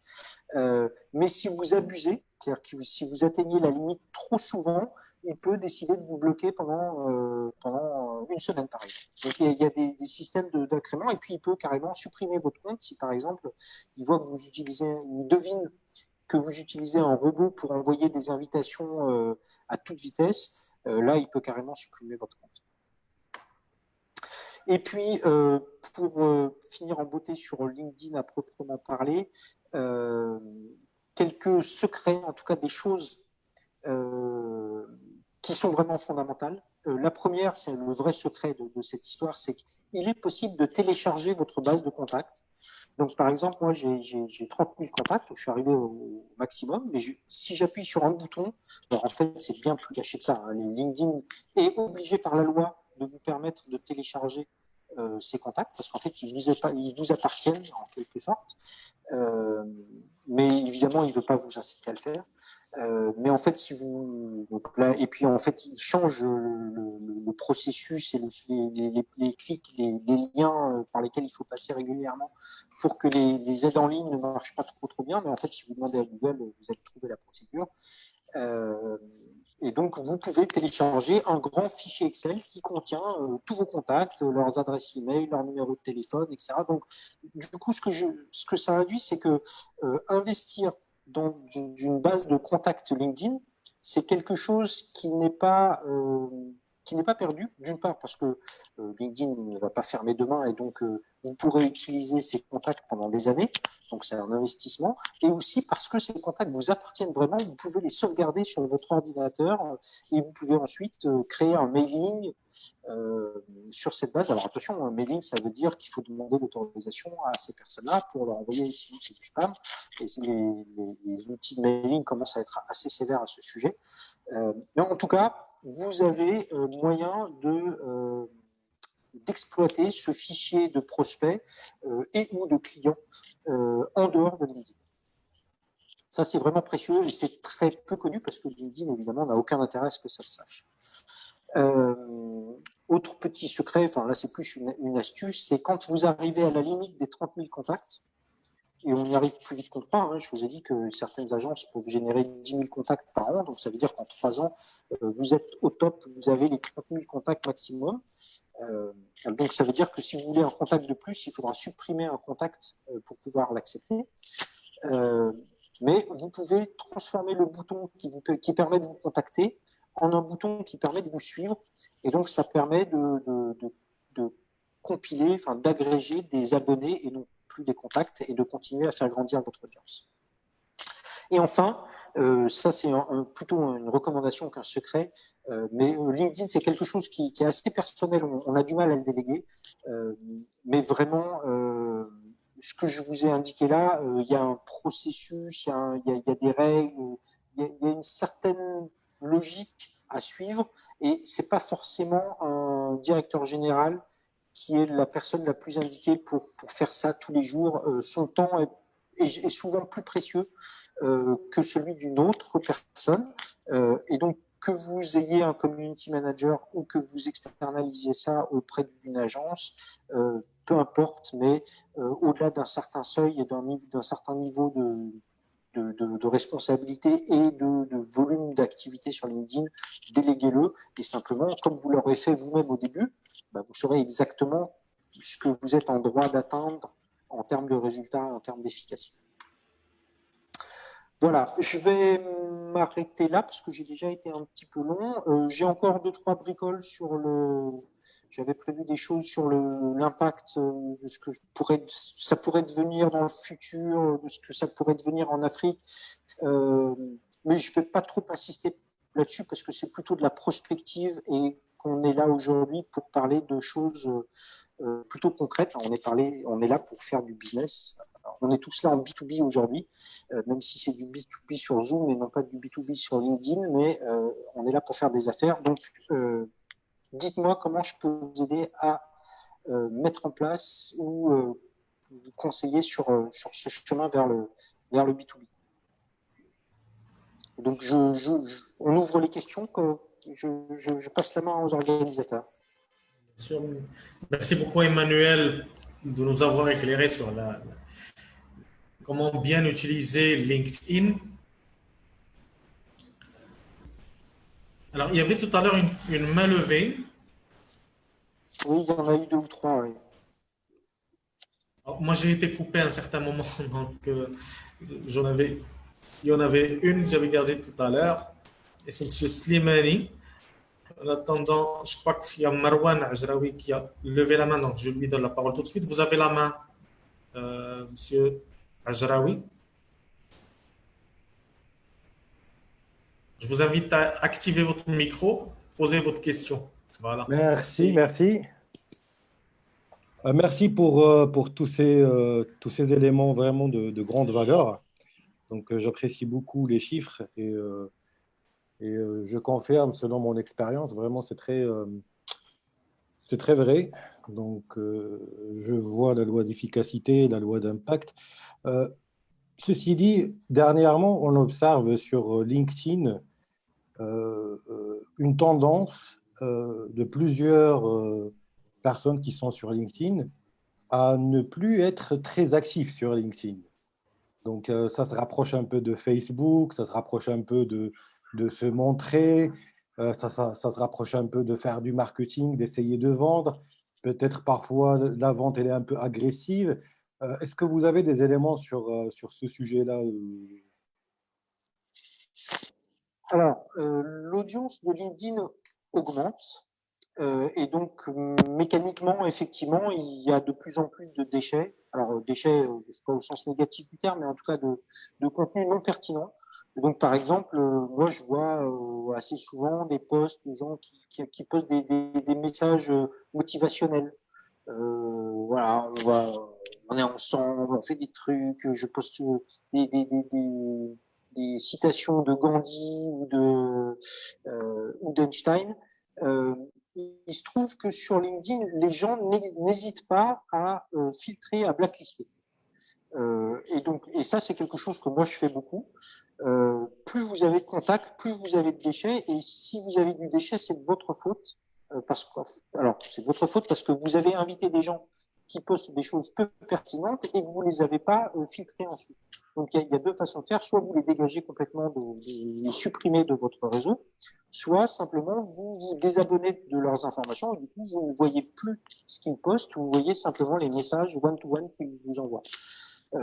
Et donc, je pense qu'il y a une contre-offensive des utilisateurs de LinkedIn qui ne veulent pas se laisser Facebookiser, comme vous dites,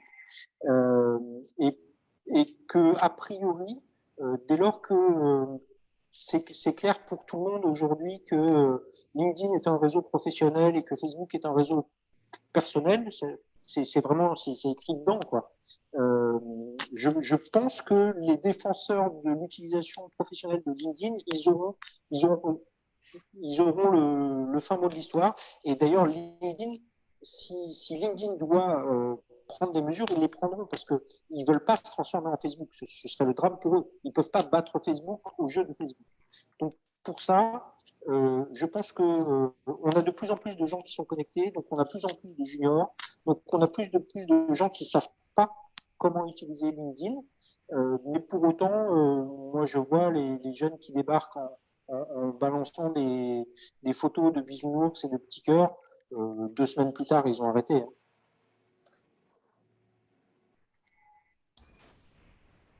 Très bien, Merci beaucoup.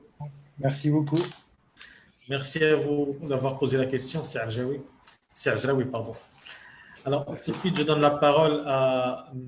Mkhtar Slimani.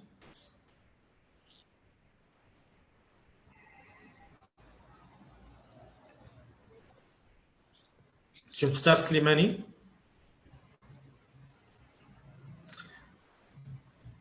Je crois qu'il a changé d'avis, donc je passe à M. Khalid Yaziri. M. Khalid Yaziri, vous avez la main.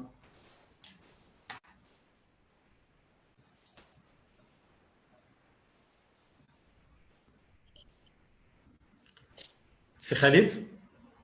Tout le monde a un problème avec son micro. Je pense. C'est Khalid? M. Khalid Yaziri?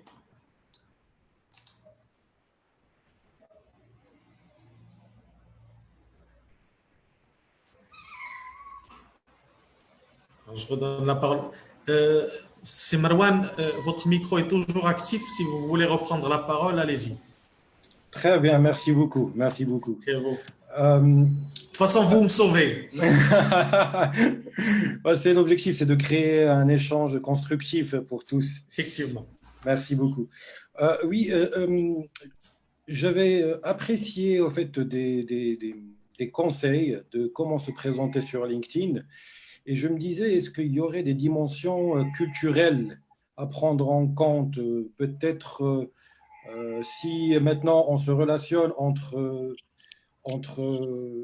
des Anglais, des Français, des Marocains en Afrique, en Europe, aux États-Unis, est-ce qu'il y aurait peut-être des divergences culturelles à prendre en compte par rapport à comment se présenter? Alors oui, il y en a quelques-unes. Après, ça dépend vraiment de qui est votre audience. Donc typiquement, si vous êtes dans le BTP et que vous êtes au Maroc, ça ne sert à rien d'aller vous adresser à des Américains. Maintenant, effectivement, si vous, je sais pas, si vous achetez du logiciel et que tous vos fournisseurs sont aux États-Unis, bah, il va falloir se présenter correctement à ces fournisseurs-là. Je ne crois pas qu'il y ait vraiment de grandes différences parce que LinkedIn vous cadre pas mal. Contrairement à un CV où on peut faire tout et n'importe quoi, autant sur LinkedIn, le profil LinkedIn, vous n'avez pas d'immense latitude. Je dirais qu'à part les éléments un peu caricatureux liés à l'inconnu et à l'altérité complète de, par exemple, un Texan qui va être stupéfait d'être contacté par quelqu'un qui a un turban. Encore que non, parce que les Texans, ils sont dans le pétrole et qu'ils sont très en contact avec l'Arabie Saoudite. Mais vous voyez, c'est ce genre de choses-là qui peuvent créer des perceptions décalées. Mais autrement, pas vraiment. La seule vraie barrière, c'est la barrière linguistique. Et les Américains sont connus pour ne pas être francophones. Et donc, LinkedIn vous propose d'avoir deux profils, un profil en français, un profil en anglais, et puis même un troisième profil en arabe. Ça vous permet d'avoir une communication différenciée par langue. Et à mon avis, c'est amplement suffisant. Il n'y a pas besoin d'avoir une communication différenciée par zone d'influence culturelle. D'autant que quand on parle de B2B, d'abord, le mot lui-même, hein, business, c'est un mot anglais et tout le monde le comprend. Les codes du business, ils sont assez universels et donc je tendance à penser que c'est pas tellement le cas. À quelques exceptions près, ça doit pas être, on doit pas avoir ce genre de problème. Très bien, très bien. C'est bien d'en tenir compte. Oui, en effet. Parce que quand on pense là sur les CV, par exemple, en Angleterre, ou bien les CV, par exemple, en France, ce qui compte le plus, c'est le diplôme qu'on a eu, par exemple, l'école qu'on a suivie. Par contre, si on y va sur d'autres pays, par exemple l'Angleterre, ça serait l'expérience, ou la Suisse, ça serait plutôt l'expérience, donc orienter son profil, effectivement, selon Alors après, on ne peut pas complètement l'empêcher, hein, vous avez raison. Donc, c'est un peu caricatural dans l'univers du recrutement et en particulier des jeunes diplômés. Mais c'est vrai que dans le business, par exemple, pour avoir fait du business au Maroc, je sais que c'est difficile de signer un contrat sans, pardon pour la caricature, hein, mais sans avoir partagé un verre de thé. C'est très difficile. C'est très humain le Maroc. Oui.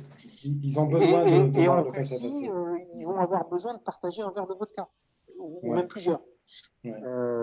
Donc, vous n'allez pas vous adresser aux gens de la même façon. Quand vous allez faire du business avec un Américain, vous allez rentrer, vous n'allez même pas lui dire bonjour, vous allez lui envoyer une photo du produit en lui disant c'est temps, ça arrive chez toi après-demain, ça t'intéresse, oui, non, et tu passes au suivant.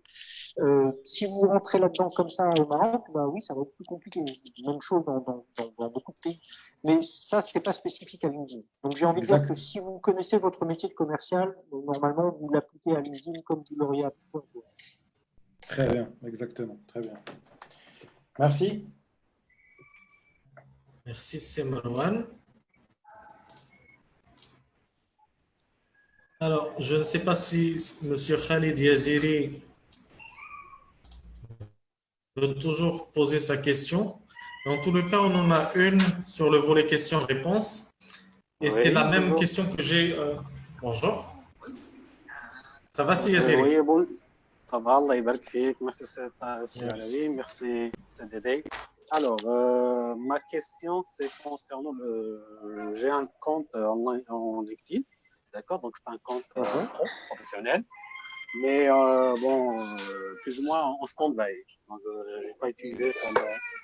Ça fait 12 ans. D'accord.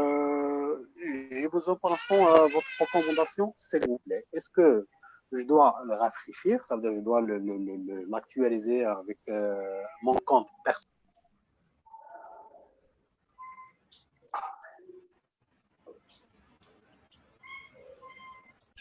J'ai pas entendu la fin de votre question. Yaziri, je crois qu'on vous a perdu. C'est Khalid. Alors, je crois deviner que votre question, c'est de savoir si vous devez réutiliser votre vieux compte ou créer un nouveau compte. Alors, sans avoir plus d'informations que ça, la réponse est vous devriez réutiliser votre vieux compte. LinkedIn préfère les vieux comptes. Donc, simplement le fait qu'il soit ouvert depuis longtemps va vous permettre d'être considéré par LinkedIn comme un utilisateur plus de confiance. Donc, par contre, vous pouvez faire tout le terrassement que vous voulez sur votre compte et tout remettre à zéro, enfin, recréer entièrement toute votre communication au travers de votre compte, ça pose pas de problème.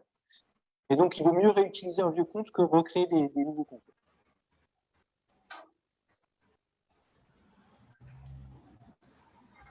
Est-ce que pour la visibilité, c'est la même chose? Un ancien compte avec un nouveau compte, est-ce que c'est la même chose en termes de visibilité? Oui, ce qui compte pour la visibilité, c'est l'audience que vous allez avoir. Et ça ne dépend pas de l'ancienneté de votre compte. Là où l'ancienneté de votre compte va jouer, c'est sur les seuils qui vont faire considérer à LinkedIn que vous êtes quelqu'un qui abuse ou qui utilise des automates ou pas. Donc, ça n'a pas vraiment d'impact vis-à-vis de votre business. C'est plutôt un impact pour vous aider à faire grandir rapidement votre audience. Très bien. Alors, je vais prendre rapidement, comme je l'ai dit, j'ai une question sur le volet questions-réponses. Elle nous vient de Halal Mansouri. Est-ce que vous conseillez l'utilisation de LinkedIn Premium et quelle est la différence entre les deux? Alors, LinkedIn Premium, en fait, il y a 3 offres concurrentes. Il y en a une qui est plutôt pour les gens qui font du recrutement, il y en a une qui est plutôt pour les commerciaux, et puis il y en a une qui est un peu intermédiaire entre les deux. Moi, je la recommande seulement à partir d'un certain seuil. C'est une offre qui est relativement chère, hein, ça commence à autour de $50 par mois, donc c'est pas négligeable. Puis ça monte jusqu'à 120, je crois, quelque chose comme ça. Et on peut faire énormément de choses sans ça. Donc, oui, en fait, ça va faire monter toutes les limites. Quand vous allez payer, vous allez pouvoir faire plus de volume. Mais pour ça, il faut déjà faire beaucoup de volume. Et vous allez voir qu'avec un compte gratuit, vous pouvez faire énormément de choses. Simplement, ça prend du temps. On parle de 10 000 contacts par an, mais si vous avez un compte payant, vous pourrez aller peut-être un peu plus vite que ces 10 000 contacts par an, mais pas considérablement plus vite. Donc, mon conseil, c'est travailler pendant longtemps avec un compte gratuit et ne basculer vers le payant que quand vraiment il y a des fonctionnalités fondamentales. Donc, par exemple, une entreprise de taille relativement importante avec une équipe de 25 commerciaux, tous B2B, qui travaillent de façon intensive sur LinkedIn, là, oui, ça peut commencer à valoir la peine de prendre des comptes payants. Mais vous êtes un consultant, surtout pas.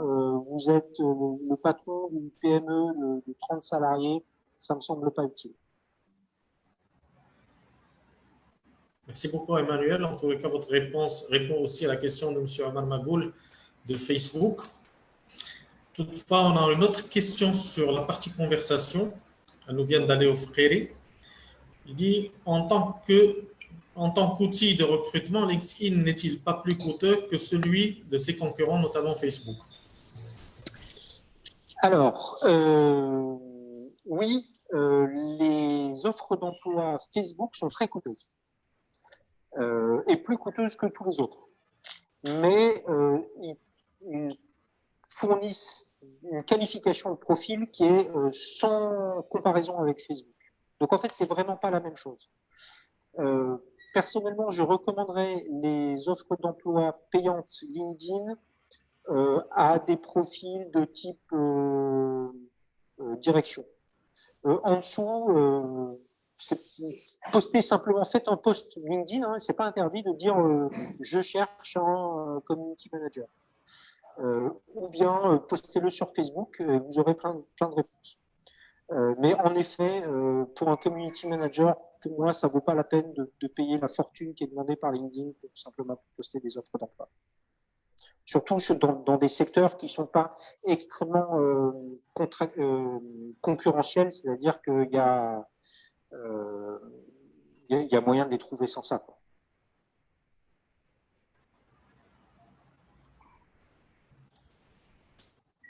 Alors, merci beaucoup, Emmanuel. Est-ce qu'il y a d'autres questions? Le sujet est très passionnant. Ah ben, ça génère du chiffre, hein. Donc forcément, ça intéresse. Pour vous donner un ordre d'idée, l'année dernière, moi, j'ai fonctionné en tant que consultant indépendant, j'ai fonctionné sur une base commerciale 100% LinkedIn. Ça veut dire que c'est LinkedIn qui a fourni tous mes clients. Sans que, et d'ailleurs, avec un compte gratuit d'ailleurs. Hein. Donc, c'est vraiment un outil efficace. Je connais des concessionnaires automobiles aussi qui font des fortunes avec LinkedIn, des gens qui sont dans l'immobilier, des gens qui sont dans la prestation informatique, dans le e-commerce. Il y a vraiment des résultats très intéressants qu'on peut obtenir au travers de LinkedIn.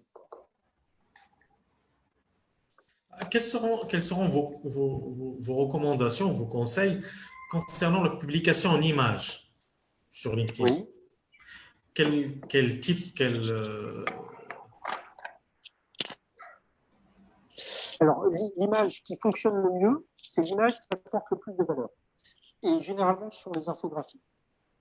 Donc, par exemple, moi, c'est un type de poste que je fais assez régulièrement, qui est d'analyser des rapports d'organismes statistiques d'un pays ou d'un autre, d'en tirer un tableau qui me semble avoir du sens et d'en faire un graphique sur Excel et de le publier et d'expliquer pourquoi les informations qu'on peut en déduire et les questions que ça pose.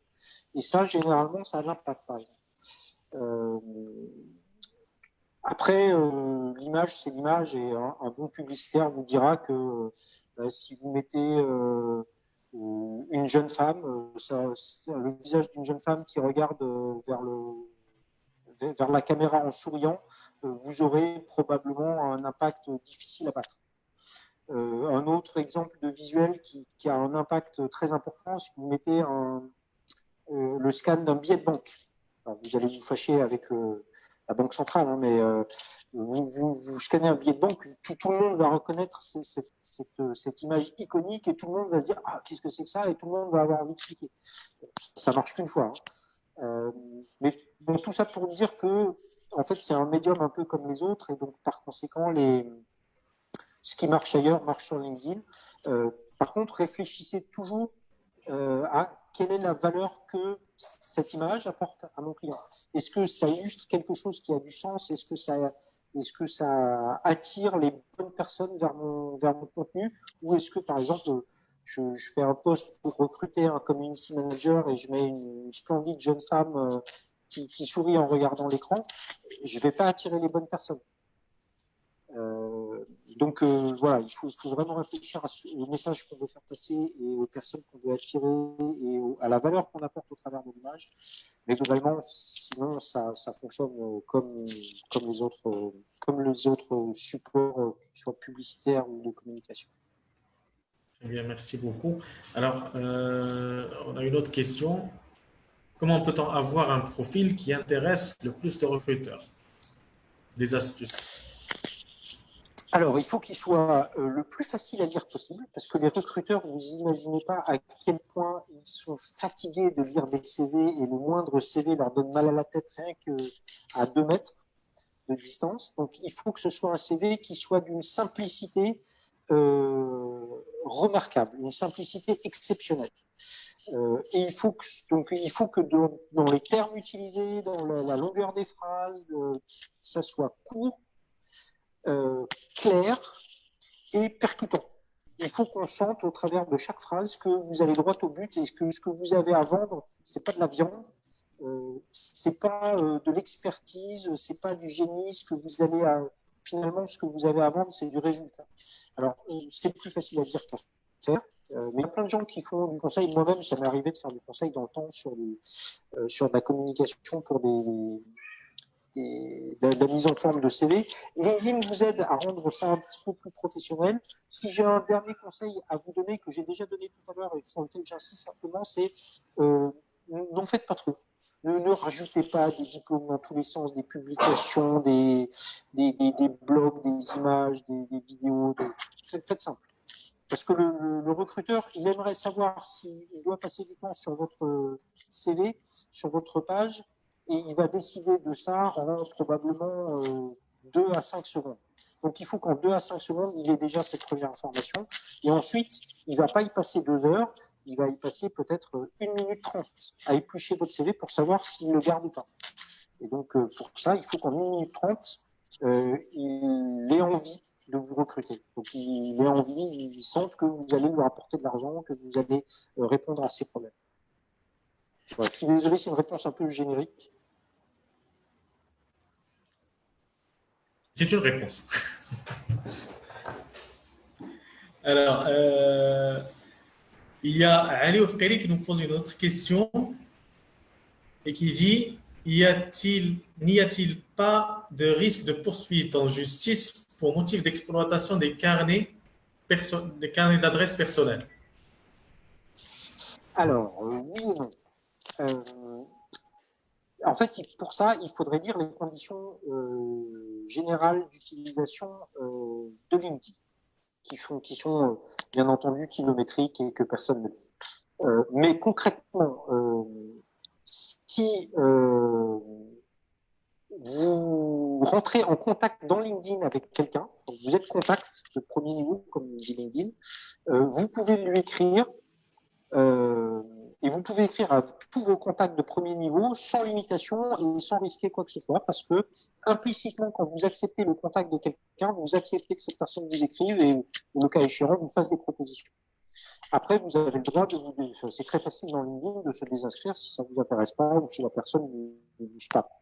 Donc là, il n'y a pas de problème. Par contre, si vous téléchargez le fichier de vos contacts, donc vous avez 10 000 contacts, vous téléchargez les 10 000 contacts, vous récupérez les 10 000 emails et vous leur envoyez par email du spam, là, oui, vous pouvez avoir des problèmes.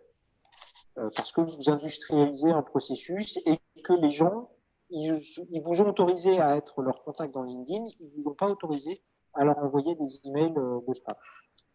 Donc oui, il faut faire attention à ça. Surtout si vous êtes un grand groupe. Dans la pratique, c'est pas très risqué. Mais dans les faits, si vous êtes un grand groupe international, vous ne jouez pas à ça. Si vous êtes un consultant indépendant, pour l'instant, la justice n'a pas les moyens d'aller vous chercher. Mais en effet, la loi s'y oppose.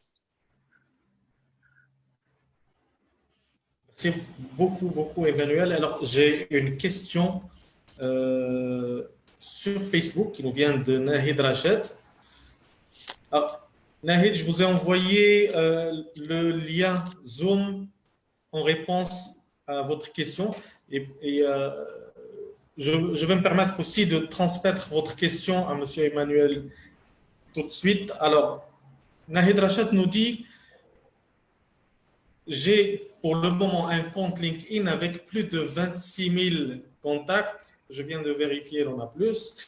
Mais je ne l'utilise pas pour faire des conversations et de la prospection quelles sont les actions que je peux mettre pour y remédier en sachant que je poste souvent sur mon profil, mais que je vais mieux peaufiner, mais que je l'ai mieux peaufiné compte tenu de votre présentation.